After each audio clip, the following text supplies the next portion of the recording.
เอาเนาะพี่น้องฮันเด้โอ้ยอ่ะฮันเด้อ่าก็รอแล้วบาทนี่โอ้ยผู้สาวบ่ทิวใส่วีดบ่บาทนี่ อืมเขาไปให้ผู้หอืมญิงแล้ว เอาตอนนี้ก็ใกล้สิแล้วแหละพี่น้องเอ้ยเริ่มพอดลงเลยฮันเด้ฮันเด้เออตัดแต่ผมตัดนอนหนวดอ่า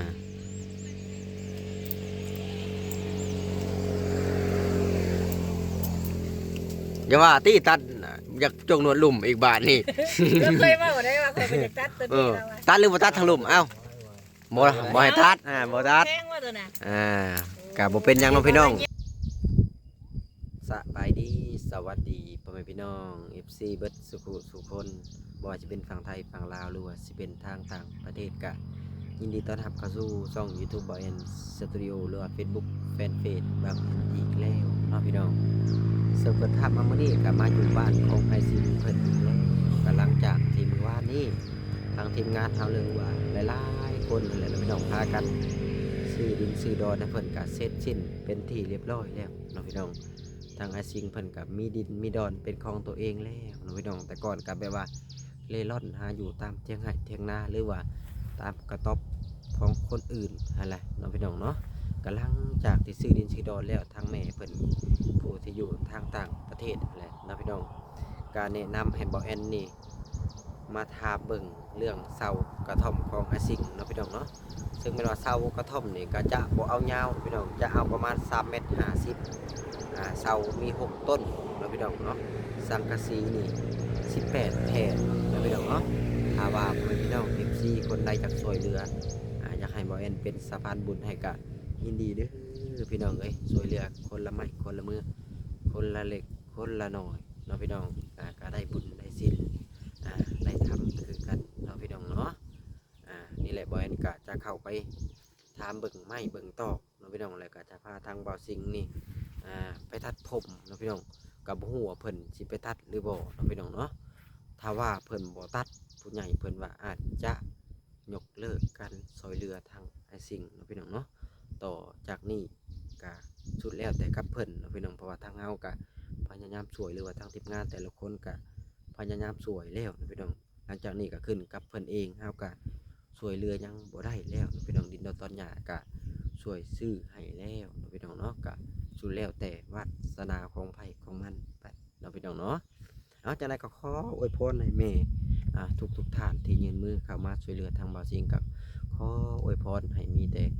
ความสุขกายสุขใจปรารถนาสิ่งใดก็ขอให้ได้สิ่งนั้นสมดังมโนหวังอันตรายอย่ามาพันมานให้อย่ามาไกลขอให้ อายุทุกท่านนั่นพันปีอย่าได้ล่าขอให้เป็นเทวดาเดินดินได้สวยมวลมนุษย์ที่ยังขาดแคลนบอนอยู่บอนเชาจะได้ก็ขอขอบคุญขอบคุณทางเพิ่นหลายๆขอให้อยู่มันพันยืนเดินทางตลอดปลอดภัยหน้าที่การงานราบรื่นลาลื่นเบิดสุขสู่คนพ่อแม่พี่น้องเอฟซีเฮาก็ได้เอาพี่น้องเอ้ย เพื่อเป็นการจักษาเสียเวลาก็จะได้ขับไปหาทางอาซิงเพิ่นก่อนพี่น้องเอากระสันก็ไปเลยนะพี่น้องเอาพี่น้องเอ้ยตอนนี้ก็มาฮอดกระท่อมเพิ่นแล้วได้พี่น้องเอ้ยหลังจากนี้ก็พูดแหละจะพาเพิ่นพูดไปทางป่าบนดินบนดอนเพิ่นเองพูดแหละนะพี่น้องให้มันแปลนสะอาดสะอ้านหลังจากนั้นก็อาจจะมั่างกระท่อมนี่ไปพุ่นเลยนะพี่น้องเครื่องคองนี่ก็จะเก็บไปพุ่นเบิดแหละเนาะ ให้มันสะดวกสบายแต่ว่าโครงเล็กอันนี้เจ้าของเพิ่นอาจจะบ่ให้บ่ซิงบ่รู้ว่าจังได๋เนาะพี่น้องเพราะเฮากับบ่พ่อเพิ่นน่าจะบ่ให้ดอกเนาะพี่น้องเฮาน่าจะหาไม้หาตอกเฮ็ดให้ทางเพิ่นอีกต่างหากนั่นแหละเนาะพี่น้องเนาะเดี๋ยวจะพาเพิ่นไปทางพุ่นเลยบ่อนซื้อเมื่อวานนี่พุ่นเลยเนาะพี่น้องเนาะหลังจากนั้นก็เฮ็ดกระต๊อบแล้วก็ จะมาคนเครื่องคนของจะพี่ไปอยู่ฝุ่นเบิดน้องพี่น้องไปอยู่บนดินของเพิ่นเองเพื่อแหละหลายคนก็แนะนำกันมาว่าอยากให้บ่อซิ่งนี่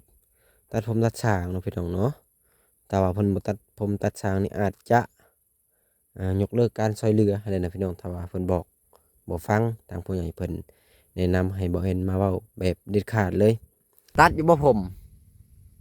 ถ้าตัดจะเอาเงินให้ไปตัด ตัดอยู่ หรือว่าจะให้อันมีบ่คนในบ้านนี่เป็นตัดผมบ่แอนที่เอาเงินบ่แอนนี่จ้างเพิ่นมาตัดให้เจ้า มีบ่เจ้าของที่นั่นเราตัดเป็นบ่ บ่เป็น บ่เป็นอืมผู้ใหญ่เพิ่นฝากมาบอกเลยนี่ดินดอนตอนหยาบเพิ่นก็ซื้อให้แล้วเพิ่นว่าเด้อถ้าว่าบอกยังบ่ฟังเพิ่นว่าเรื่องผมเรื่องสร้างนี่แหละด้วยการดูแลตัวเองนี่แหละเพิ่นเบิ่งแล้วมันบ่คักเพิ่นว่าถ้าจะบอกบ่ฟังอะไรเพิ่นน่ะจะหยุดการช่วยเหลือทำนี้ได้แต่ดินแต่ดอนทำนี้เฮือนชานนี่สิบ่ได้เพิ่นว่าน้ำในไฟพื้นนี่เพิ่นสิหยุดเพิ่นว่าได้แล้วทางเจ้าคิดว่าจังได๋บาดนี้สิตัดเนาะผมฮะตัดเนาะพี่น้องเอ้ยตอนนี้สร้างเพิ่นก็มาฮอดแล้วได้สวัสดีได้เด้อนี่แหละโทรหาไอเล่แล้วพี่น้องคันว่าอยู่ไปตัดอยู่ห้านก็บ่ไปเพิ่นว่าบ่แอนก็เลยว่าจะตัดผมหรือบ่ตัดให้ทางเลือกเพิ่นว่าตัดเพิ่นว่า เป็นหยังมาเปลงร่างให้เราไม่บ่ นี่เด้นี่บ่แอนเว้าแบบผู้ใหญ่เลยบ่ดอกคือเด็กน้อยเด้โอ้ผมเนาะพี่น้อง เอ้า นี่แหละนี่ นั่งพื้นเลยบ่ นี่ นั่งย่อลง นั่งโอ้ยโดนเติบ จนกวน เราใส่แต่หมวกไป นั่ง แปลง นั่ ร่าง ง เลย บ่ นั่งลง อ๋อบ่ได้ใส่เสื้อนะพี่น้องขอโทษขออภัยอย่านั่งลงนั่งเกิบนั่นแหละเบิ่งสิเบิ่งสิล่อซำใดบาทนี่มันก็น่าครับเป็นแว่นอยู่แหละบาทนี่ เอาออก ออกหมดเลยเอาเนาะพี่น้องอันเด้โอ้ย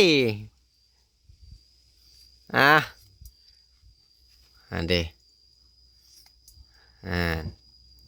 ก็ล่อแล้วบาทนี่ผู้สาวบ่ทิ้วใส่วีดบ่บาทนี่ เขาไปให้ผู้นี้แล้วบางอย่าง หาทางบ่สิงบ่นี่ เปลี่ยนลุคใหม่ก่อน เปลี่ยนโซมใหม่บ่ แม่น สบายดีเด้อบ่เด้ สบายดี สบายดี เว้าแอบบ่ได้บอกแอนว่าแบบผู้ใหญ่เว้ากันเลยบอกแอนว่ามื้อนี้ จริงจังเลยบ่ แบบจริงจังเลยมาแต่ก่อนมีแต่ว่าเว้าเล็กๆน้อย ถามคือถามเล่นๆบ่ ๆนี่ทำก็ทำเล่นจุดกวนกันไว้เนาะว่าให้แต่หมวกเลย บ่หาไปเบิ่งใกล้ๆดูบ่แอนมันเป็นจังได๋เด้อขออนุญาตเด้อพี่น้องใส่ว้าบ่แอน จนไปจุกไว้ แท้พุ่นน่ะ ตัดออกก็ซื้อแล้วเพราะว่าผมเราซื้อเด้ตอนแต่เราใส่หมวกเราบ่ซา ดีเนาะ เราบ่ซาอันนี้ โอ้ จนเหนียว ข้างหลังก็อยู่บ่ได้ ทางนางวีบ่ได้เลยบ่ ซาอะไรบ่ให้ใส่หมวกได้บัดนี้ เอาเอ้ยมื้อนี้เรา เปลี่ยนลุค บ่แอนเอาจริงมื้อนี้ เอาจริงเอาจังได้บัดนี้ แปลงร่างบ่แอน ที่ชื่อกระแป้งมาให้มื้ออื่นนี่ บ่สิง ว่าบ่แป้งยาวอุลีเนาะ เอาพี่น้องเอ้ย ไปห้านกับบ่ไปว่ะ ลองหูเลยเกิดเลย ตัดออกแล้วเป็นยิบใส่ใหม่บ่ได้เด้อเนาะ ตื่นหยุบโลด เราตื่น เอาหาก็ได้ด้านหนึง อันเดเริ่มไข้ขึ้นเลยนะคือว่าข้าวคือโลดล่อคือโลด เท่เลย คนบ่ได้ขี้ร้ายเนาะ เขาไปหาอีผู้นี้มันก็โอ้ยชิงมาแล้วจ้ะ เอาไป หรือว่าเขาไปหาอีวันบ่อีวันเด้มันถ่าเจ้าอยู่ ผู้สาวเพิ่นบ่ เว้ยห้านเจ๊บ้านนั่นเด้ โอ้ ฮะ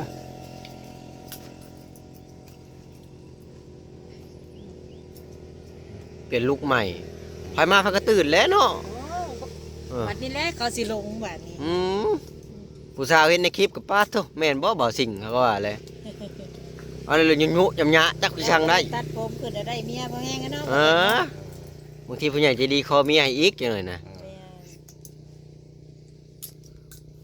พี่น้องเอ้ยไปเบิ่งทางหลังก็เป็นจังไดบ้านนี่นั่นดีโอ้ยนั่นดีมันก็ไข้ขึ้นเลยเดิบ้านนี่ นี่เด้ว่าติ บอกให้เจนว่าตรงๆเลยแต่ก่อนบ่ได้ว่าเราคือโจรบ่ได้คือโจรหมายถึงว่า บัดนี้เด้ ก็คือพระเอกแล้วบัดนี้มันเปลี่ยนแปลงไปเลยคนเฮาเนาะ เอา สิเบาหัวคักแล้วบัดนี้เนาะ ตื่นแล้วบัดนี้ เราก็ตุ้ยขึ้นเลยแล้วเราตัดผมนี่เนาะ ตุ้ยขึ้นเลยแหละ กินเลือดน้ำก็มีได้เนาะ แม่นแหละหน้าตาเปลี่ยนเลยแหละ บัดนี้ซะแล้วให้มันแห้งบัดนี้อย่าไปวีอย่าบ่ถือหมวกบัดนี้เนาะมันแห้ง ให้มันแห้งซะก่อนอันนี้เราอาบน้ำเราโตนขึ้นมาแล้วใส่เลยเอาสัมผัสให้ มัน เนาะ สั่นๆเลย เฮ็ดทรงรอให้เราเด้อสร้างเด้อ เพื่อเขาจะกล่อมได้ บ่ได้เป็นง่าย แม่นว่าเอ็นจะใส่วิธีใดนี่ ๆเพราะว่าโอ้ยสิเอาบ่เหือนเอาว่าเอาแล้วเพิ่นว่า โอ้ ยกเลิกได้คันบ่ตัดผมมันยกเลิกเบิดทุกอย่างได้ ว่าจะว่า แม่นแหละตัดบ่ตัดก็ตัดเพิ่นว่า โอ้ ไม่ อยู่ในนี่ดิบ่อนดิน แม่นในไรอ้อยหั่นแหละ เสาน่ะแล้วก็เขาถามเบิ่ง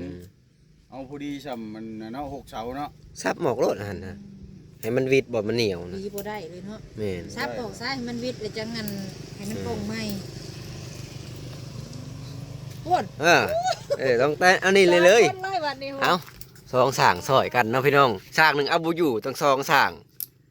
มาอ่าเบิ่งด้านล่างนี่เนาะเบิ่งด้าน มันก็คือคนขึ้นเลยเด้ยิ้มเปื้อยบาดนี่ เป็นยังได้ความรู้สึกบาดนี่ตัดผมเบาบ่ ใครอยู่ ห่า ใครอยู่ว่ะ พี่เด้อ ตัดถุงออกคักเลยเนาะ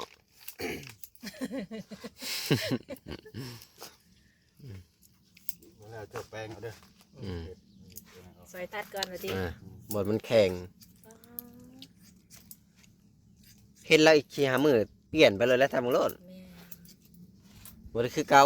FCยังตื่นมื้อนี้นะ บัดนี้เด้อเขาสิมาเขาสิบ่ชื่อเขาสิหาสายเบาสิงไปทางใดว่า อ่า เรานั่งอยู่กับบ่สิ คอยกับบ่เห็นผู้แลบาทนี่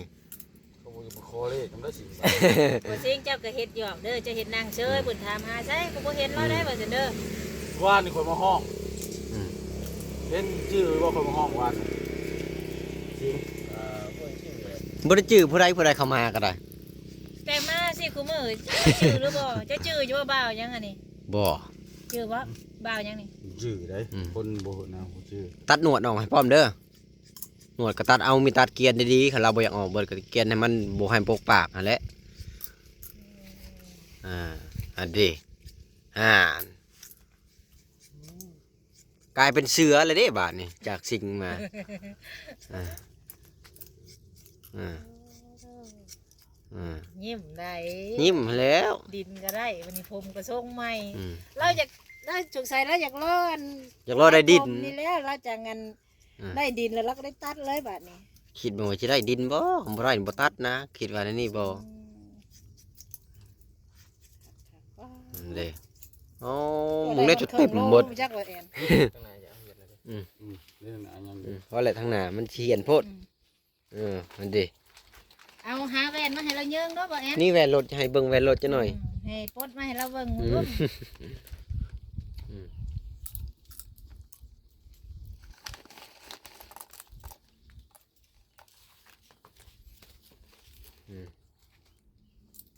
ให้ไปตัดอยู่ห้านก็บ่ยอม บ่ไป ไว้ อายผู้สาวนะเนาะ เฮ็ดผู้สาวมีในห้านบ่จักว่าอย่าไปห้านเวียดว่าผู้สาว ผู้สา แต่งตัวเซ็กซี่มาสีขาวๆเนี่ยก็บ่ไป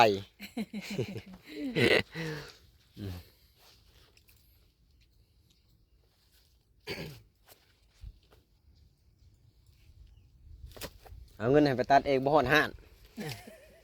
กลับมาคือเก่า ซื้อ หันบ่จ้ะ ซื้อกาแฟเบิดเพิ่นว่า หมอนี่ได้ตัดผมอยู่หนองสะพังอยู่ เพิ่นว่าห้านบ่มีเพิ่นว่าแถวนี้ เจ้าก็เคยตัดน้ำลาวอยู่บ่เบา บ่ นี่นะ แล้วย่างกายซื้อ โอ้ยยังไงชื่อ ก่อนมาอยู่นี่6ปีไม่ไปตัดผมได้ โอ้ยตัดผมแล้วได้ นี่หรือว่าเจ้าสุดยอดแล้ว คือว่าเก่งได้บ่แอนกอมได้ เขาบอกเขาก็ว่าตรงๆแล้วว่าแบบผู้ใหญ่โลดเขาว่าสิเอาบ่ดินฮะสิเอาบ่เฮือนเขาว่าเพิ่นยกเลิกการช่วยเหลือได้คันบ่เปลี่ยนแปลงตัวเองว่าแบบผู้ใหญ่แล้วเจ้าก็ใหญ่แล้วบ่อยากว่าหลายเทื่อสิสร้างกันเขาว่าให้บ่เขาว่าบ่ได้ให้แล้วว่ะแล้วก็บ่ให้แล้วตัดไปบ่ห้านบ่ว่ะตัดอยู่พี่ว่ะ สิเบาเนาะ แม่นแหละ บ่หู รู้อันตัวเป็นก้อน นี่ตัวเป็นก้อนนี่โอ้ มันบ่ได้เป็นอีหยังหรอกแบบ แบบผมบ่ได้หวีเด้มันบ่แห้ง ใส่แต่หมวก ขอดเข่าเนาะ อันนี้ อุ้ย บางเบาเลยเด้บัดนี้เจ้าหน้าก็ให้เราเก็บไว้ ใส่เหงาไม้ไว้พุ่นน่ะ แล้วก็สิพาเราไปทางพุ่นแหละ กลาง บ่เฮ็ด บ่ กระต๊อบไม้พุ่นแหละมื้อนี้ โอ้สิมีอันสิไม่มีงบมาเฮ็ดเฮือนบ่แอน ทางแม่เพิ่นให้สั่งเสา อ๋อ สั่งเสา เฮ็ดเฮือนดินบ่หรือว่า เฮ็ดเฮือนไม้ เสา6ต้น 6ต้นพอได้ให้เราอยู่ อ๋อ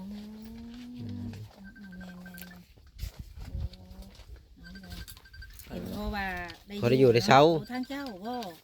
ก็เพิ่นให้มาถามก่อนกับแม่คนเดียวกันนั่นแหละกับแม่บ่แซ่นนั่นแหละ โอ้ แม่คนเดียวกัน หมอเพชรมาตัดผมนะหมอ ดี สิง ใจน้ำเล้าซะเนาะ โดย โอ้เสาไม้6ต้น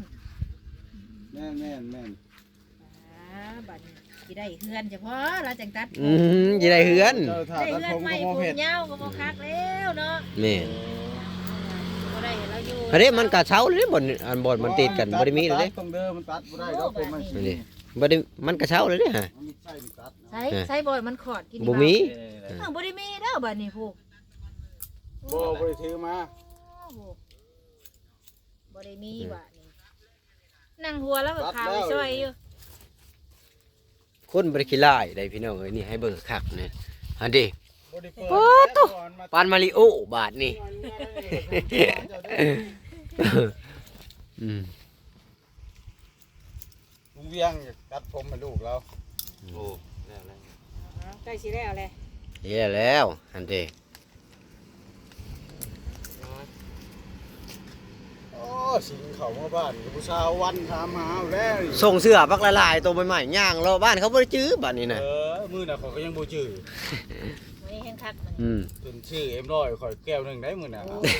น้ำใจ มีน้ำใจอยู่ซะเนาะอืมอันนี้ก็เปลี่ยนเฮ็ดไปลอยขึ้นบัดนี้ อันนี้ค่อยว่าคือโจรแท้เขาว่าแต่ก่อนเขาบ่ได้ว่าเราว่าคือโจรนะ มื้อนี้อดบ่ได้บ่ มื้อนี้เขาว่าคือโจรนี่เขาว่า อืม เสียงเจ็ดตับอยู่ที่เจ็ดบนไม้เนี่ย เอ้าตอนนี้ก็ใกล้สิแล้วแหละพี่น้องเอ้ยเริ่มพอดลงเลยฮันเด้ก็งามเลยเด้บาทนี่พาไปหาผู้สาวบาทนี่นะ คนในบ้านเขาบ่ชื่อเลยแล้ว บ่จื้อเลยเนาะ จือได้เนาะผู้ใด เขาอยู่คนทางใดเด้ลงมาบาดว่า ใค เขา ร อยู่ ร ว่า ถยางน้ำทาง อ่า ผู้ใดบ่เห็นก็เอาไผน่ะเบิ่งบัดยางคือบ่สิงหมดว่าเบิ่งทั้งหัวบัดคือบ่แม่น อืม คือบ่ได้ใช้วอบบาดนี่เขาว่าเลยเนาะ อย่าใส่หมวกเด้อบัดนี้บ่สิงเด้อเบ็ดปล่อยธรรมชาติเลยคันถือก็ถือหมวก ให้มันแห้งก่อนเนาะ แม่นเวลาเขาซาดให้มันแห้งเขาจึงใส่หมวก วันนี้เราอาบน้ำผมยาวมาเราใส่บวมมาเลย เราอายคนเนาะเอาใกล้สิแล้วเลยน้องเอ้ย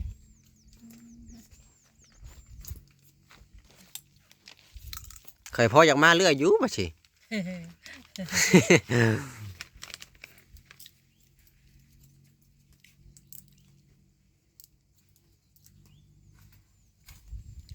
สร้างก็จะยอมแล้วไปหาสร้างผมไผว่าสร้างว่ะผมไม่ชิงแล้ว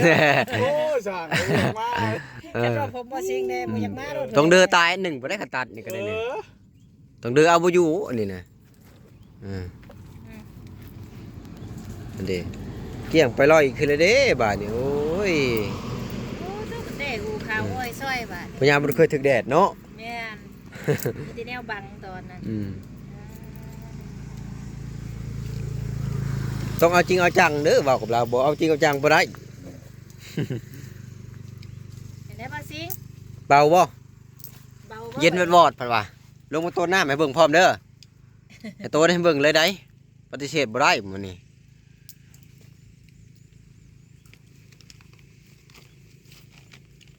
ให้เสื้อใหม่ให้เบิ่งเลยบาดนี้ รวมลงที อ่า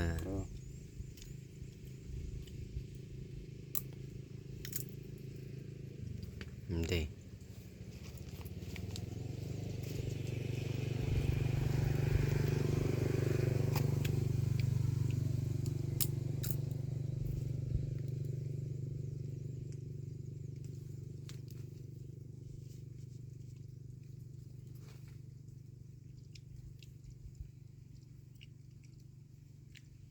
ม งานพ้นก็ตกผ้าก็คึ้มบาดนี้หลังจากที่ตัดผม พายุสิ พายุก็อยู่ถล่มและน้ำอยู่ท่วมบ่บาดนี้ ว่าสิแล้วเขาบ่อยากตัดฝนนี่ตก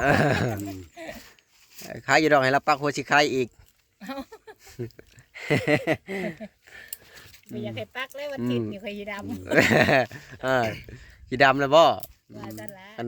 ปักหนึ่งอยู่จึกแล้วแหละเนาะ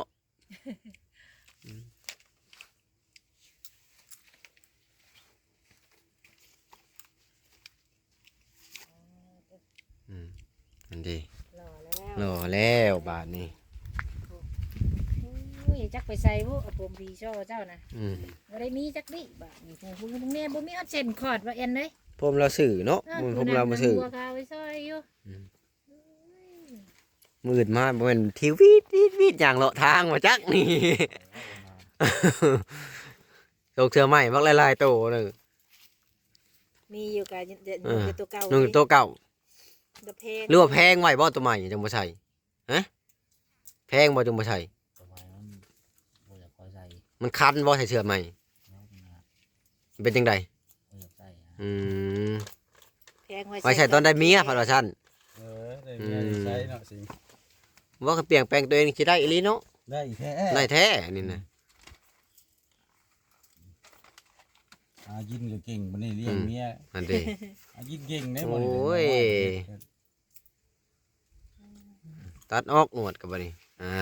จะว่าเราแพงบ่จักถามแล้วนี่ บ่แพงบ่แพง เฮาบ่ตัดไว้เด้อ ตัดบ่ได้เบิดนะตัดให้มันวิดขี้ชบเด้ โอ้นี่จบแล้วก็แห้งนะ อย่าพากันไปห้องหมออีกเลยเนาะโอ้พ่นก็ลงบาดนี่โอ้ โอ้ย บ่ตกผ้าลงบาดนี่อันดีโอ้ มันก็แต่งให้อีกหนวดก็ไม่ แต่ง ตัด แต่งให้เบิดเอา โอ้ยสร้างก็เฮ็ดให้ค่ากะลิโอ้ แล้วก็แปลกเลยเนาะตัดผมเนาะเคยผมดกตัดบัด เบา นี้ หัวบุบ เมาตื่นหมดแล้ว ก็บาดเลย แม่ใน ตุ้ย สังเกต แล้ว เด็กน้อยเนาะ นี่ เด็กน้อยอันนี้ผมยาวนี่จ้อยโลด ไอ้แก้วเนาะแต่ก่อนอันจะจ่อยวันละตัดผมว่าตุ้ยกรุด นี่ เนาะ แบบเลย อ๋อตัวใส่เสื้อใหม่ๆมามื้ออื่นก็บ่จื้อแล้วไอ้ชิงนอนอยู่ว่าคนอื่น แก แล้ว ล้งว่าแกล้งว่าอัน อืม แอนเดอร์มื้ออื่นเด้อแล้วเอิ้นแล้วบ่อยู่ ไอ้ชิงอยู่บ่จักไปทางใดสิ แล้วบ่อยู่สิ อ่าอันดี โอ้ยตัดแต่ผมตัดนอนหนวด อ่า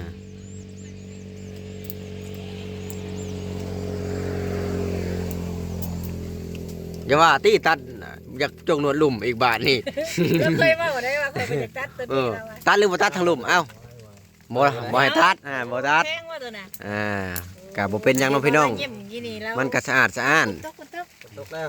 ก็เคยถามอยู่หนวดลุ่มเพิ่นบ่เพิ่นบ่ตัดเพิ่นว่ามากับลมกับฝนนะพี่น้องตัดผมไอ้สิง พายุจนเข้า ถึง ว่าว่าเป็นแล้วยืงแล้วมาแอน เดี๋ยวหน่อยให้เราเยื้องแหวนให้เราใส่ชุดใหม่ๆให้เราเยื้องเบิ่ง มันยังหนาอยู่นี่ เอามิดซับหมอให้เราจักเดือนนั่นแหละบาทนี้จะกินได้ตัดให้เพิ่นบาทนี้ จักปีบ่แอนนี่จักปีสิได้ตัดอีกยันโรงเรียนจักเดือนเนาะ บ่กันให้เรา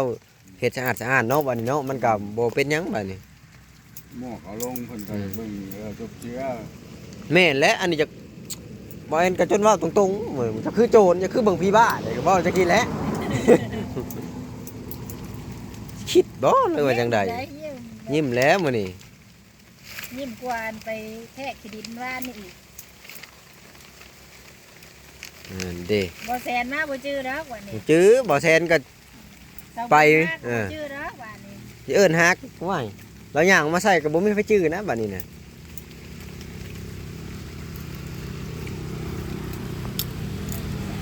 เอ้าพี่น้องเอ้ยตอนนี้ก็แล้วแหละลูกให้ FC เบิ่งดูบัดนี้ ลูกชิงมานี่ลูกขึ้น ลูกหันหน้าหันหลังเนาะ อันหน้าหันหลังให้เพิ่นเบิ่งดูบัดนี้ งามเลยวันนี้ มันก็สะอาดสะอ้านขึ้นเดี๋ยวให้เพิ่นอาบน้ำให้เพิ่นใส่ชุดใหม่ให้เพิ่นเบิ่งอีกให้ FC เบิ่งนี่ฮะอยู่ต่างประเทศเพิ่นก็แพงแล้วบาทนี่โทรมาแต่บ่แอนนำโอ้บ่ได้บ่แอนเฮ็ดได้ก็ต้องให้เราตัดผมว่า เออ บ่ออกแล้วบาด เพิ่นอยากเห็น เอา เนาะ มีแต่อาบน้ำอย่างเดียว น้ำก่อน เอาลุก เอาพี่น้องเอ้ยตอนนี้ก็แล้วแหละปิดหน้ามาพี่ดูบาดนี่ นี่นะหากล้องนะ เงยหน้ามาเบิ่งกล้องดูบาดนี่ บ้านป้าสิทุกคนกันนะ ช่วงเบิ่งใกล้ๆบาดนี่เบิ่งปิดหน้ามาบาดนี่ อันนี้ โอ้ โอ้ ไปเงยกันดู อ่ะ ไว้ บ่มีแล้วลูกหาบ่เห็นดอกมานี่ บ่มีแล้วผม เอ้า น่ะ เอ้าเอาพี่น้องเอ้ยหลังจากนี้ก็ให้เพิ่นไปอาบน้ำอาบในก่อนไปรีอาบทันใดก็ไปเลยบาดนี่ เอาน้ำไป เออเอาน้องพี่น้องก็จ่ายเงินก่อนเงินค้ำกับเงินตัวเองนี่แหละ นะให้น้ำใจกินเนาะเอาให้น้ำใจ100,000ลาย โอ้ยผมขอบใจผมขอบใจคือกันที่อุตส่าห์มาฮอดพี่ของว่าไปห้านกับบ่ไปจักเฮ็ดจังไดโดยก็มีแต่ว่าเรื่องไม้กับเวลาสิโทรอีกเทื่อหนึงเด้อโอเคจอน้ำมา เอาพี่น้องเอ้ยตอนนี้เพิ่นก็